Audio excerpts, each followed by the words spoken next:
저는 어제 박미경 집사님의 어머니 장례식장에 위로하고 밤늦게 10시 정도에 도착했습니다. 우리 성도님들께서 박미경 집사님의 가정을 위해서 계속 기도해 주시면 고맙겠습니다. 오늘은 비판하면 잃을 게 많습니다 라는 제목으로 하나님 말씀을 나눕니다. 우리는 비판과 비난이 다르다는 사실을 압니다. 여러분, 비판과 비난은 어떻게 다릅니까? 비판은 어떤 문제점을 이야기할 때 그 후에 반드시 대안을 이야기합니다. 그리고 그 문제에 대한 책임감도 있고 이 문제를 해결하고 싶은 마음도 있습니다. 근데요, 비난은 전혀 다릅니다. 비난하는 사람은 대안 없이 문제만 지적하고 문제만 말합니다. 그 다음에는 책임감도 없어요. 그래서 좋은 비판을 하는 공동체는 살아나게 되고요. 비난을 하는 공동체는요, 죽게 된다는 것입니다. 비난하는 공동체와 사람은 반드시 죽어요. 이것이 두 가지 차이점이 있는 겁니다. 근데 오늘 말씀에 보면 비판하는 데 있어서 조심해야 된다라고, 또한 어떤 방식으로 비판해야 되는지 우리에게 말씀해 주고 있습니다. 1절 말씀을 다 같이 읽겠습니다. 믿음이 연약한 자를 너희가 받되 그의 의견을 비판하지 말라. 아멘. 여러분, 오늘 성경에 가장 중요한 것은 우리 주변 가운데에 공동체 안에 연약한 자들이 있다라는 것입니다. 이들에게 비판하기 전에 오늘 성경은 순서를 분명히 말합니다. 먼저 받아들이라는 것입니다. 연약한 자를 먼저 받아들이라는 거죠. 먼저 받아들이게 되면 그 연약한 자가 비판을 받아들일 만한 그런 능력이 생긴다는 것입니다. 비판하기 전에 먼저 수용하고 또 받아들이는 그런 마음이 필요합니다.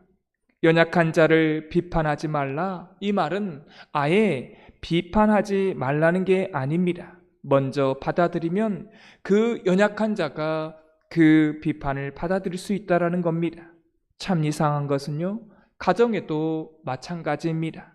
남의 자식을 때리면 그때부터 원수지간이 돼요.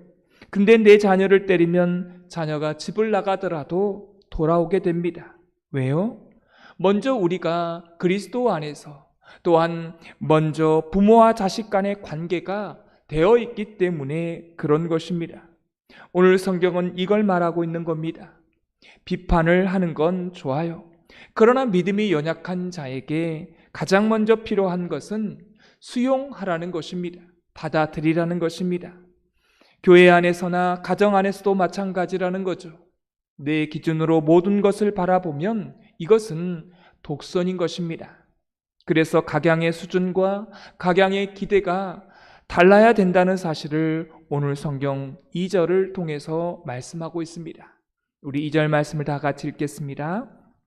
어떤 사람은 모든 것을 먹을 만한 믿음이 있고 믿음이 연약한 자는 채소만 먹느니라.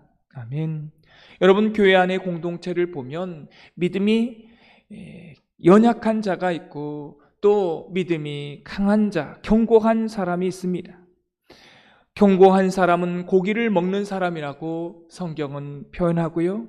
믿음이 연약한 자는 채소를 먹어야만 소화시킬 수 있는 사람이라고 표현하고 있습니다.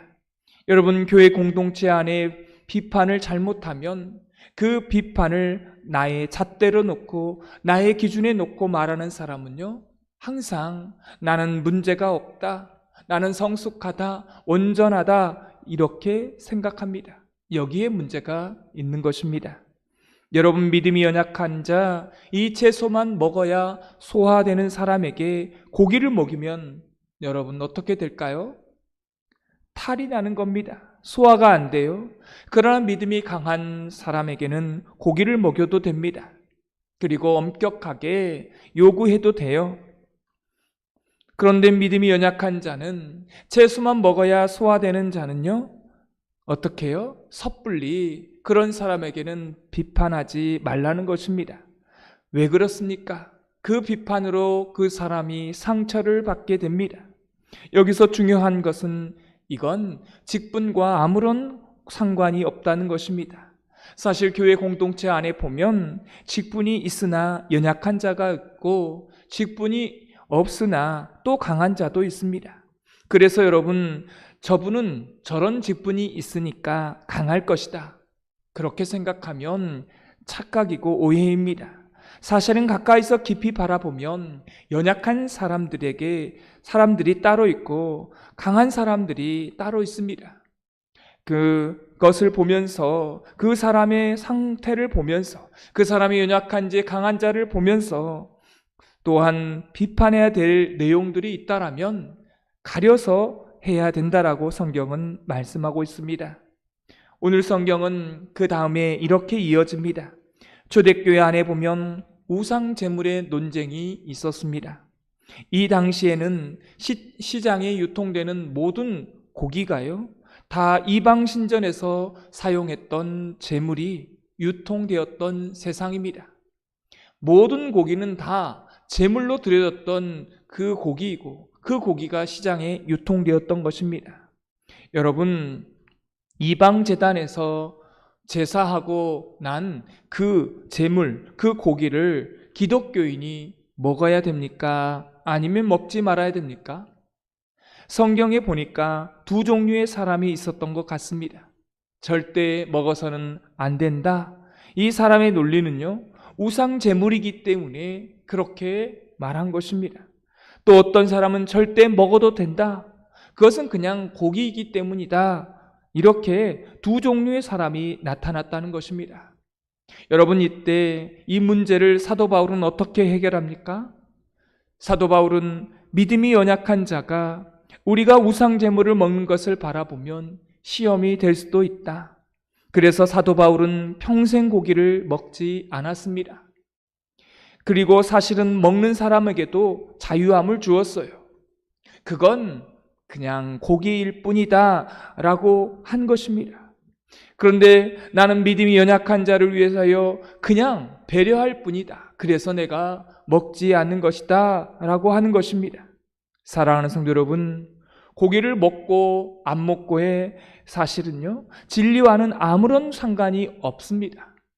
우상 제물인데 왜 먹느냐라고 교회 공동체 안에서 비판하는 그런 분위기가 교회 안에서 있었던 것입니다.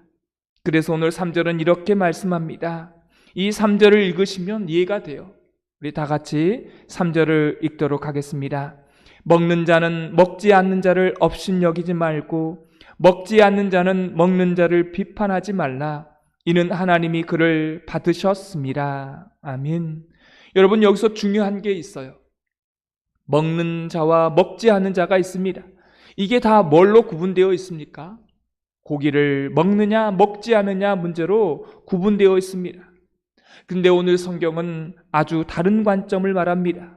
이 두 가지 관점이기 때문에 서로 업신여기고 비판하는 거잖아요.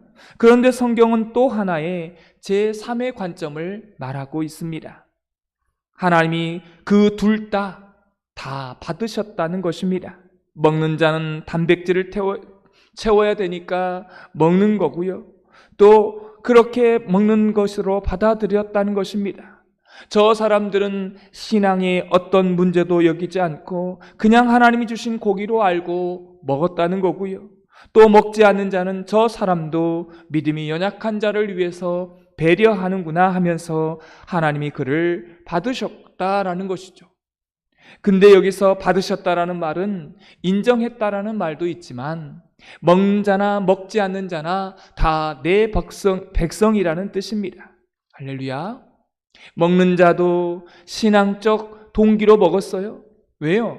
이건 하나님이 나에게 주신 고기니까. 먹지 않는 자도 신앙적인 동기로 먹지 않았습니다. 왜 그렇습니까? 믿음이 연약한 자를 시험에 들지 않기 위해서. 그래서 하나님이 다 받아들이셨다는 것입니다. 먹는 자나 먹지 않는 자나 다 내 백성이다. 받아들인 거예요. 사랑하는 성도 여러분, 이 공동체 안에서 비판을 섣불리 하게 되면요, 이 제3의 하나님께서 받아들이셨다고 하는 이 사실을요, 잊어버릴 수 있다라는 것입니다. 여기서 하나님이 받으셨다는 건 잊어버리고 나만 옳고 나만 의롭다라고 할 가능성이 있다라는 것이죠. 이게 바로 우상 숭배인 것입니다. 사랑하는 성도 여러분, 고기를 먹는 게 우상 숭배가 아니라 저 사람은 둘 다 하나님의 백성으로 받으셨다라고 하는 이런 신앙 고백이 없고 나만 옳고 내가 말하는 것이 진리다, 이렇게 말하는 사람은 이 순간에 자기가 하나님이 되는 것입니다. 이게 우상 숭배인 것이죠. 그래서 비판하는 사람은 이걸 조심해야 된다라고 성경은 말씀하고 있습니다. 사랑하는 성도 여러분, 이 말씀을 통해서 우리가 아는 게 한 가지 있습니다. 진리가 아닌 것은요, 다를 수 있어요.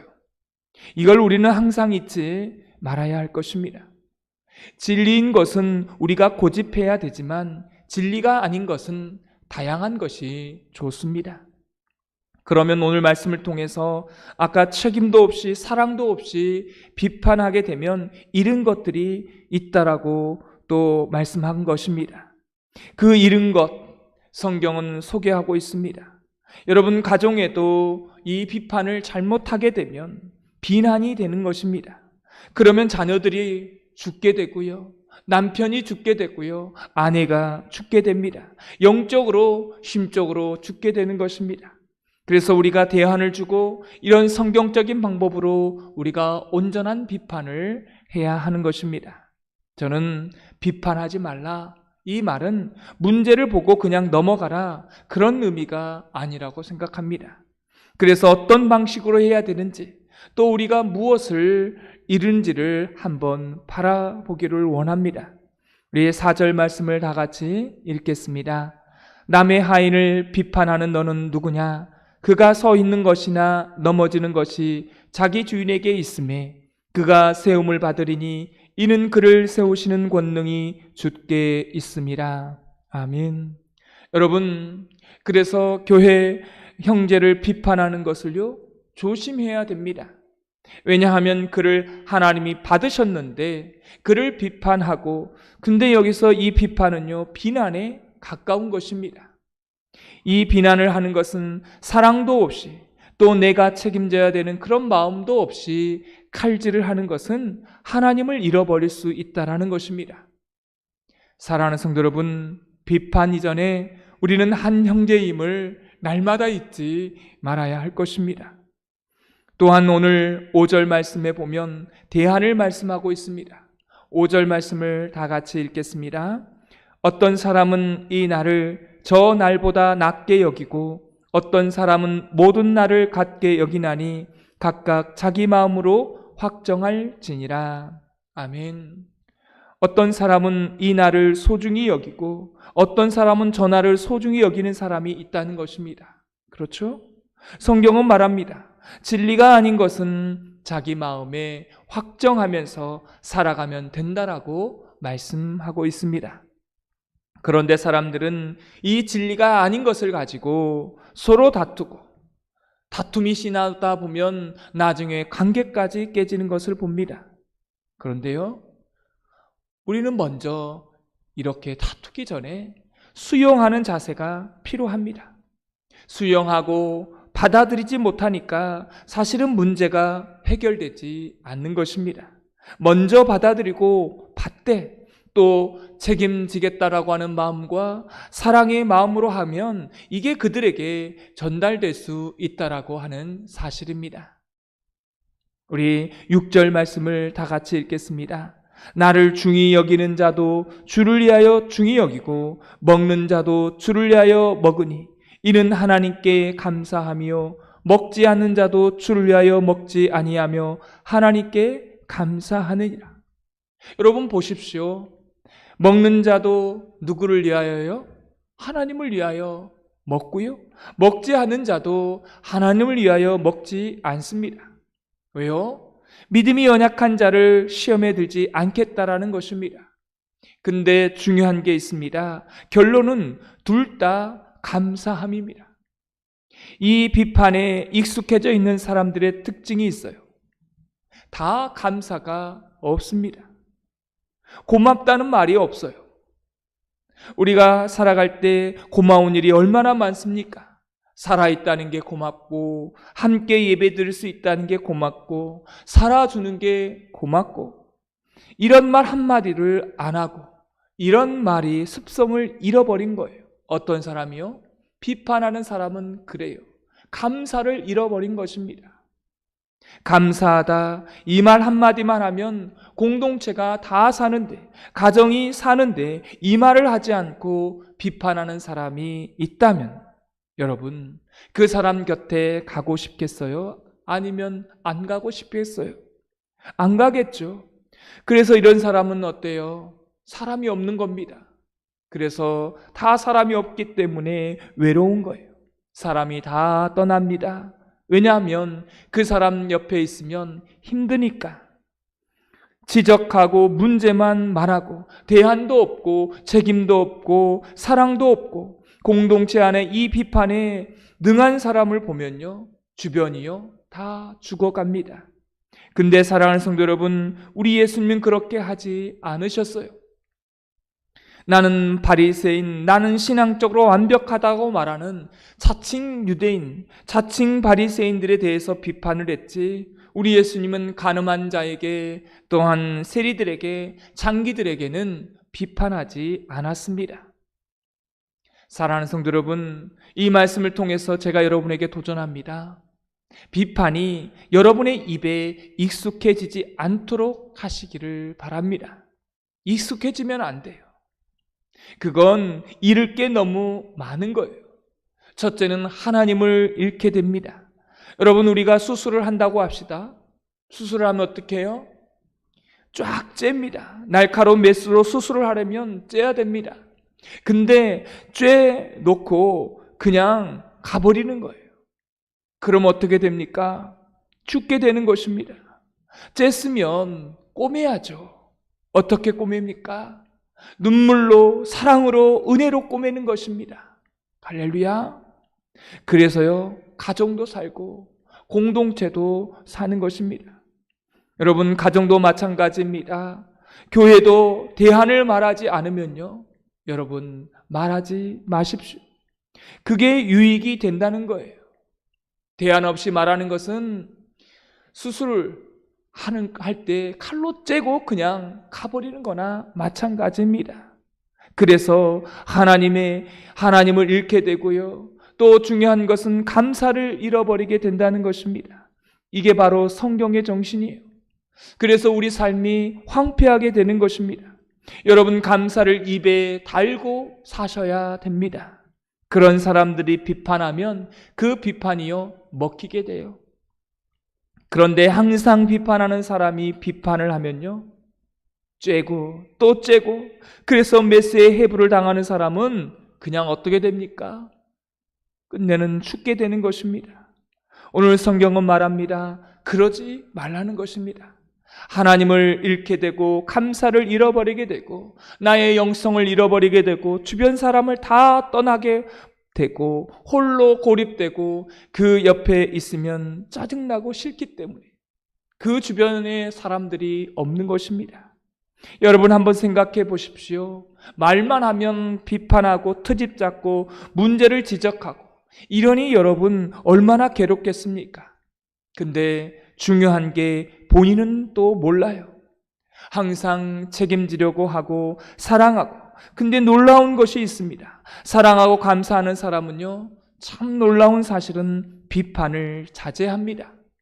항상 조심하고 또 조심하고 다시 한번 생각합니다.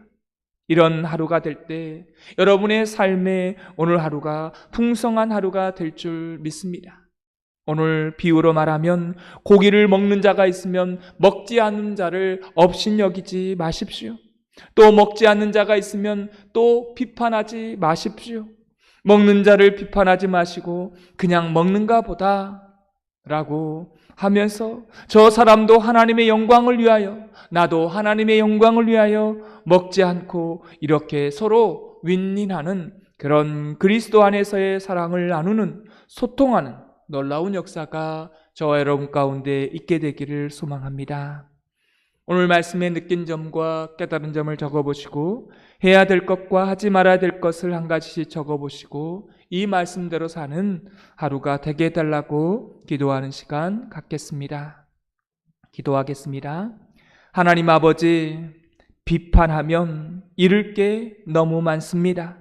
비판하기 전에 내 자신을 돌아보게 하시고, 비판을 한다면 대안을 말하고 사랑하는 마음과 책임지려고 하는 그 마음으로 비판하게 하여 주옵소서. 비판보다 감사의 말을 더 많이 달고 사는 저희들 되기를 원합니다. 비판은 될 수 있으면 자제하고 항상 조심하며 사는 그런 하루가 되게 하여 주옵소서. 잃을 게 너무 많기 때문에 하나님 늘 우리 삶 가운데 비판보다는 또한 그를 감싸주고 먼저 받아들이고 수용하며, 그래서 사랑하며 또 책임지려 하고 대안을 말할 수 있는 그런 하나님의 사람이 되게 하여 주옵소서. 예수님의 이름으로 기도드리옵나이다.